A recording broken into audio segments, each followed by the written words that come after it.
Hi guys, it's me, just listening again, and for this video that I will be dedicated to Dragon Ball Z vlogs, I shall be covering episode 16 of season 2 of this wonderful show, and the name of it is Piccolo versus everyone. That's lowercase versus. I have no idea what differentiates that from other versions of that word, of that abbreviation, but for this case, it's lowercase. Anyway, this episode is more on the train of the dead guys on King Kai's planet. And more of I don't know, we took a retcon on one of the things by King Kai. And we start off with watching Goku as he trains more under the 50 times gravity. And this is one thing I don't like too much. You want to train, that's fine. You want to do pull-ups, not pull-ups, vertical sit-ups, yeah, that's fine too. But when Goku does it on the 50th times gravity, he does it with, how should I put this, he does it hanging upside down by a cord, with all the blood rushing to his head. Now, I would agree that some people that train under like extreme circumstances like that tend to do something like that, like to the extreme and whatnot. But if you want to do that, it's fine. But do it with with bar and hook your legs on the bar. You don't gotta do fancy stuff like that, like the other one, like with hanging upside down and stuff. At that point, you're just showing off your skills. As that being said, he decided to take a breather and just hangs upside down. And I like to think that the people that do that kind of thing, their worst enemy would be a person with a feather duster. Because I think we've seen so far that Goku can be very ticklish in the right spots. So if you know what I'm going with this, you can say that beat his worst enemy besides Vegeta, besides Frieza, even at one time Piccolo Jr. So yeah, it's actually pretty exciting to see him doing so well under 50 times normal gravity, normal Earth gravity. And there's also a little bit extra into into Zobon and Frieza's relationship, because he likes to say that that if Vegeta were to die, then that'd be on Zobon's head. So if Zobon wants to take his place at it being tortured by Frieza for information because he messed up a little bit on something important, Frieza would be more than happy to lay it on to Zobon. Now that being said, Vegeta is doing the healing pod there on Frieza's ship in critical care, and Zobon needs a pool to take care of him, look after him, make sure everything goes good. But he learned the medical devices and stuff hooked up to Vegeta that he's pretty much done though. Grim Reaper's gonna get him. And that being said, we find out that later on that Vegeta ends up powering up in Pod in a very creepy way, and then he surprises the pool.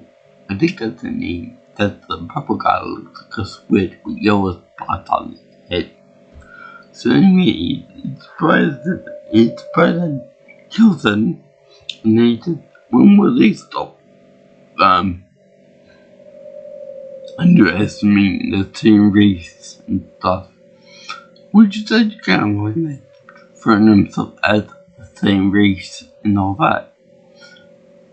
I understand that you're probably your bloodline up with that, but still, it's kind of annoying. But anyway, each one doing that. Now, I would like to think that this is kind of like a powerful course for suppressing your power level, your power output and all that. But I don't know, this kind of goes outside that to hide the medical vital signs.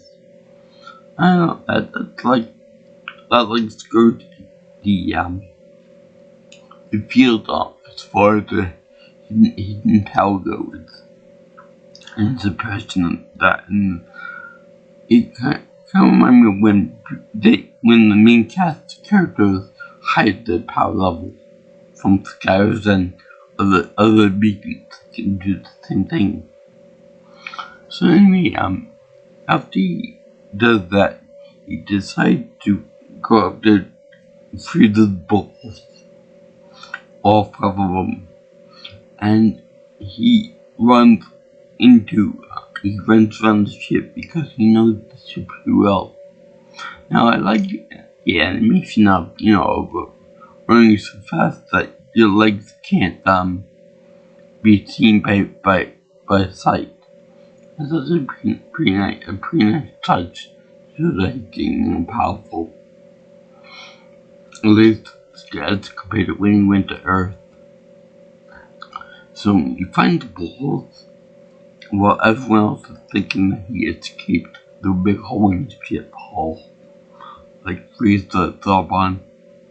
Which I just said that Zarbon's voice is provided by Chris Sabat, same guy who played voice of Piccolo, Yamcha, and Vegeta and Guru, and then Prince, and then King Vegeta too.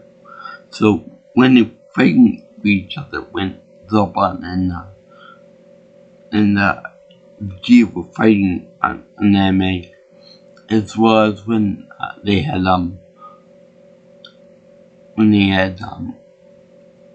Yamcha and Piccolo fighting in this show part of it. It's almost like he's fighting himself, so I keep thinking of the joke, quit hitting yourself. Anyway, I wonder how it would go.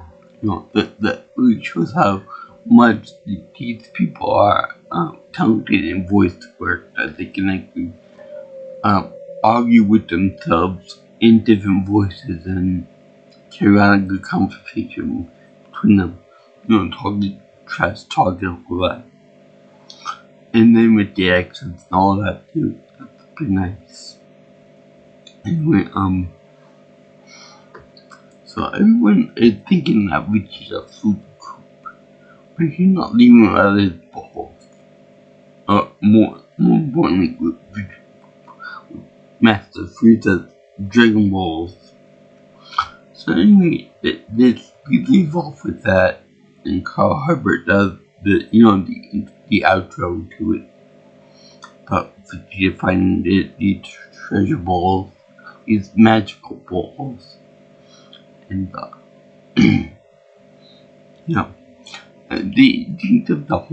whole rest of the other episode is dedicated to King Kai's planet. Beside Zarbon shitting the brick that that Frieza is pissed off at him. why he just doesn't destroy Zalban right then and there. I have no idea why. I mean, the game first is on the way, and they're more powerful than Zalban ever will be. Whatever. So, they show that, that Tien, Tatsu, and Yamcha are busy trying to capture bubbles as stage one of Tenkai's little train regiment that uses 10 times gravity on his planetoid. The Doom is far better than Goku ever did, which is good. Now, they decide to call for lunch or dinner or something, because Kai sees that they're putting all the effort into getting this monkey, and they're getting nowhere fast. So they decide to call time out for it, for them to go for lunch. And it's so funny because they eat like pigs, as you can expect. Now, it's so kind of funny because, King Kai remarks that they eat more than Goku did as a scene, and Saiyans are known for their big appetite, like my father, like me. But the thing of it is that Goku is a one person. Granted, he was the same with big appetite and stuff, but these are 3 guys, or actually 2.5 men. Because Tatsu's a little doll face, doll boy, or whatever they call him. Gregory called him. I believe that Sean Chanel, the voice of Gregory, I'm not sure. Anyway, he said, leave some food for me, even though the 2 guys, 2 adult men, and 1 little boy that's eating up his stock of food for the day. And then I was wondering, where the hell does King Kai get all this grocery food from? Does he get delivery from the other world? Does he just prove it all into existence? But besides that, there is something else that I want to know about. Okay? King Kai says that all the food that he makes is prepared for him, by him, and it's all a good regimen. Fried rice, fried shrimp. Everything he makes is fried with milkshakes for dessert. Now, my question is, I'm no dietitian, so my question is, how in the hell could that be healthy for anybody living or dead? How could that be healthy? If you eat just fried food, you'd be dead again in another week if you go by that diet. Fried food I can understand somewhat, but any ice cream would just put your heart, it would harden your heart, like Pharaoh was in the story of Moses. So anyway, once they devour their food, little piggies, and they have a big, like a baby bump on their stomachs, they are faster and more powerful now, and try to capture bubbles pretty quickly, even to the point that Chatsu actually dances with the monkey. And when Yamcha does it, Yamcha does gets bubbles in like a weird leg lock, kind of like a wrestling move. I don't know what the name of move is per se, but it's funny that way. And then you got Jen that it goes so fast it's almost like he teleports from one end to the planetoid to the other planetoid. In front of Bubbles at the top, so he catches him by the tail, which is a no-no for when you're doing the singing, which is like their weak point. That's a weak point. Anyway, I get to then tell the cat does it and he's funny. Now, when Piccolo is over the object to go, he doesn't want to do it because he views the whole thing as childish, stupid games. Which, okay, yeah. I feel that when Toriyama wrote this, I forgot which one came out first. This show or the Karate Kid. Because I know that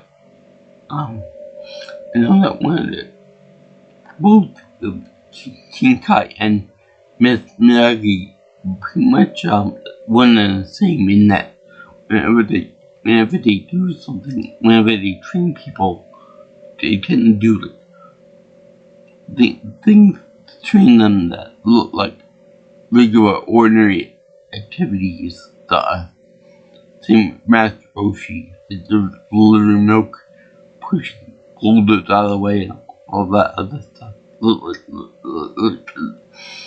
They look like fun games. And Piccolo won't have it because he's super serious. He doesn't want to be too caught dead doing any childish games. And it's funny because Shinkai offers Piccolo some food to go with his water, but he should know that in the Mexican don't eat anything solid, they just drink water. That's something special. And, then they end up trying to catch Gregory, by hitting him on the head with a mallet, a big heavy mallet. And they do it. We'll do it in like an hour and 5 minutes, something like that. So that's really remarkable. But Piccolo doesn't want to do this because it's super serious. And he already caught Bubbles in like 5 seconds or something. So it's funny because Gregory is supposed to be like the super fast random cricket, grasshopper cricket that that you can't capture. I don't know, a spoof on Jiminy Cricket from Pinocchio. But he's a little wise ass too. A little smart math. So in any case, she bopped him on the head. So did the end. But I don't know why, but for the third guy, Chutsu, he ends up clubbing him. He do like a baseball thing where Gregory is the ball and Chutsu winds up like a big baseball bat and tries to swing at him. So now I know that baseball is very, very big in Japan. I think Yamcha actually was on the baseball team. I don't know.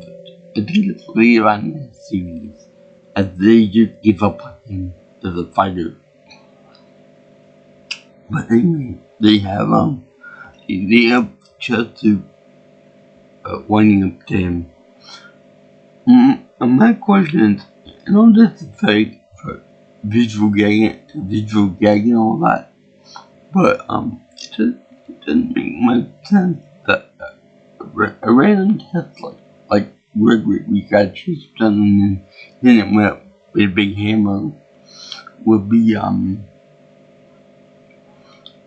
be able to go in a path that you know it's gonna happen, like a baseball track coming straight at you, and that doesn't make any sense.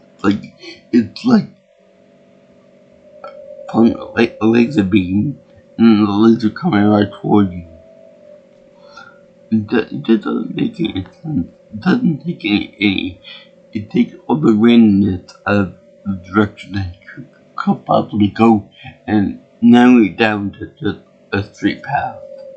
Kind of like what I do with my zombies in zombie viewing, where I found when they follow them down into one alleyway or one passageway that can easily knock them out.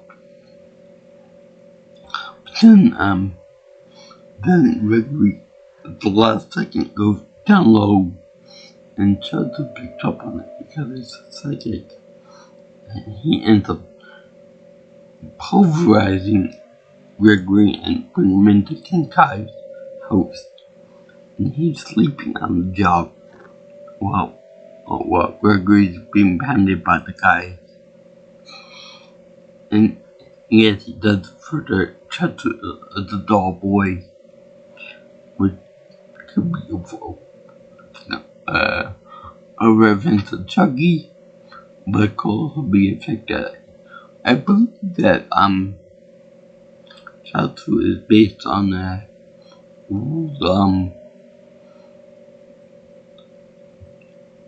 Boy Prince, something like that. Looks like a little person doll with one hair. So anyway, they showed that when he does this, he said, "Are you sure that they're not out?" No, they didn't do that. They're not mad. They can't hit me. And then you see a big bruise on his head, a big lump come out, which Bubbles ends up pulling at it, not causing any pain.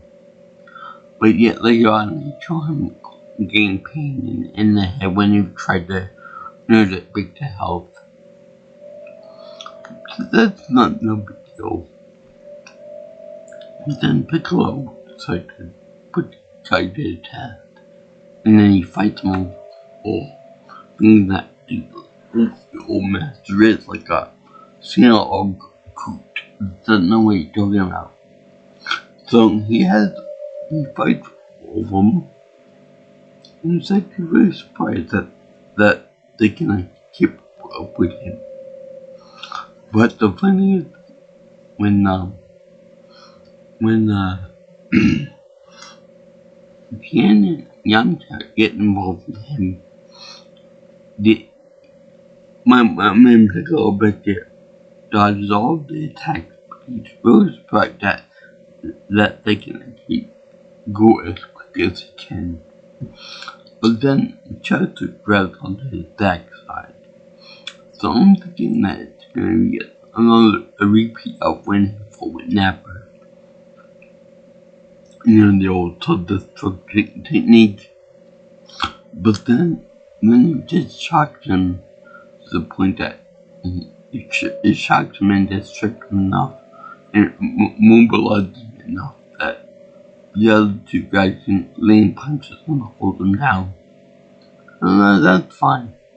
But then Piccolo does the old famous extend-o-matic arm, and he reaches back there and pulls Chatu off of him, and then he grabs him by it, and then he grabs it back and then face plants him into the ground.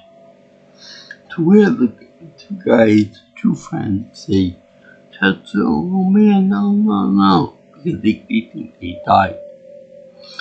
But Kenkai says that they can't die twice. And that you can only die one time. And that once you're dead, you can't die again. But the funny is that about that statement, you can't die twice. Because later on in the series, they say that if you get your body destroyed in the afterlife, you can be resurrected. Once your body is gone, your body is completely dead. And this flies in the face of the fact that he's a guy. You know this by now. This kind of thing will come up later on in the Blue Saga too, when Majin Buu is beating up on Vegeta, and Vegeta is like holding on by a thin thread, keeping his body intact and whatnot. So anyway, yeah, so now Piccolo was trying to see that there is some method to King Kai's madness. That isn't like a bunch of little games and play and stuff. And I like the way King Kai said to Piccolo, "Are you ready to join us in our training regimen?" And he said, No, I'm not gonna play your games. I'm too serious. I would love for King Kai to say to why so serious line. But anyway, they show it, and they say that Piccolo again takes off his turban and his shoulder pads, the weird clothing to show that everyone just getting started. So yeah, it counts like 4 times right now by now. So the government will increase the number that does that, and when he starts all the action, just take off his heavy clothes. And so that right now,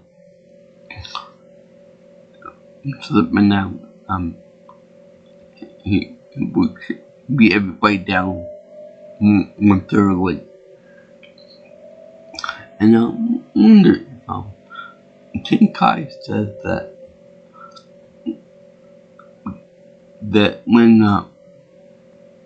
Piccolo was over there taking a nap by a tree because he didn't want to fight any weak people, I wonder if that could mean that he meditating like he always does to train and mentally train himself.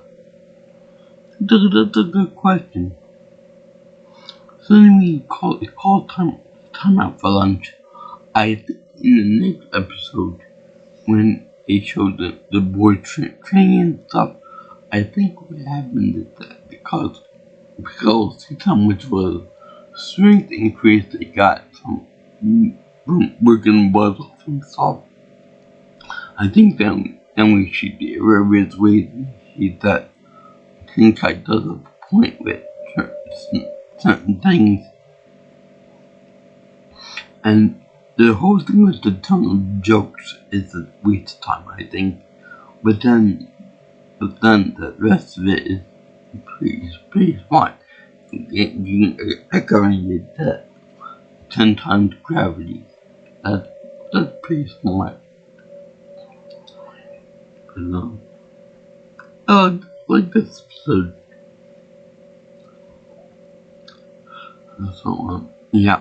And can we just see Piccolo finally train with the others and just drop the whole serious demeanor that he has? And can we just actually level up together, guys? Maybe learn some techniques, maybe power up more and better. Now, he said that, why are you in such a rush?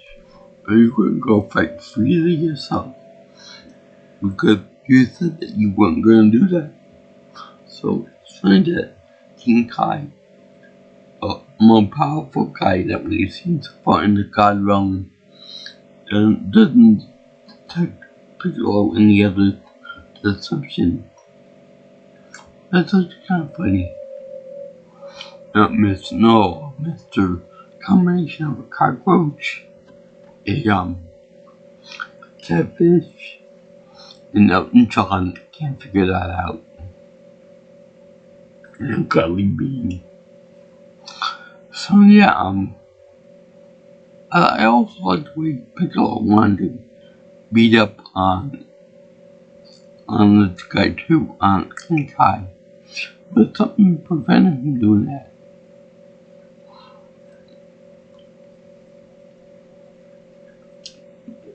I guess it may have been just the fact that Kai had more of a strength factor in him. Or maybe it was because he was a whole being where Piccolo was still primarily evil. Pretty much he was an anti-hero at this point. Yeah, even though he did save Gohan from being obliterated. And he took the shot. But I kinda like that. The power thing being so much greater than himself that he was able to, not be, but land the punch on him. I thought I would like to see what would happen if Piccolo did take a swing at Master Kai. Anyway, I thank you guys for watching my video on the 16th episode of season 2 of this great show called Piccolo versus everyone. It was pretty good. It was very good character development for the guys, and the fact that Piccolo, being a hard ass, didn't want to partake in the training and stuff because he didn't want to bow down to being a stupid game and all that. So, yeah. I give this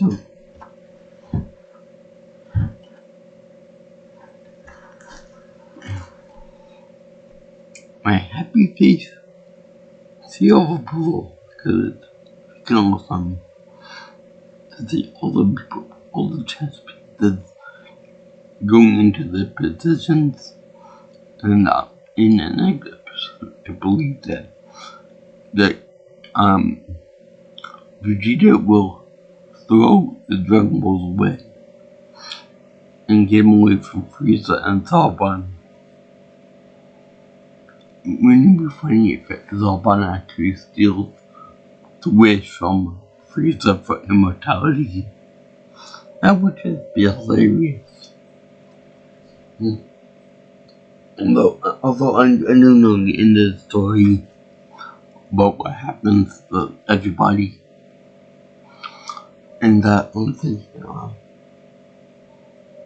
yeah, if you like what you see here, want to see more of my videos and such, you can always like, comment, share, and subscribe to my channel.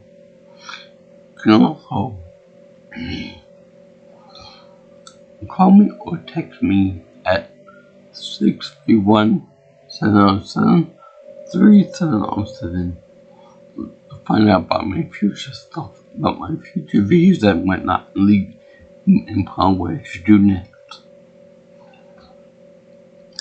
Also, you can follow me on Twitter or X if you look for a call tag under @PMeltonPro. Also, my email is jjsviewingchannel@gmail.com. So remember, guys, I definitely recommend this to anyone that likes anime, sci-fi stuff, or anything else fun to do. And I did this in the name of the Kira, the Goku, and the Holy Kamehameha. Amen. Please out my presences. I'll see you in the next video. All you girls and guys into the land. Sayonara.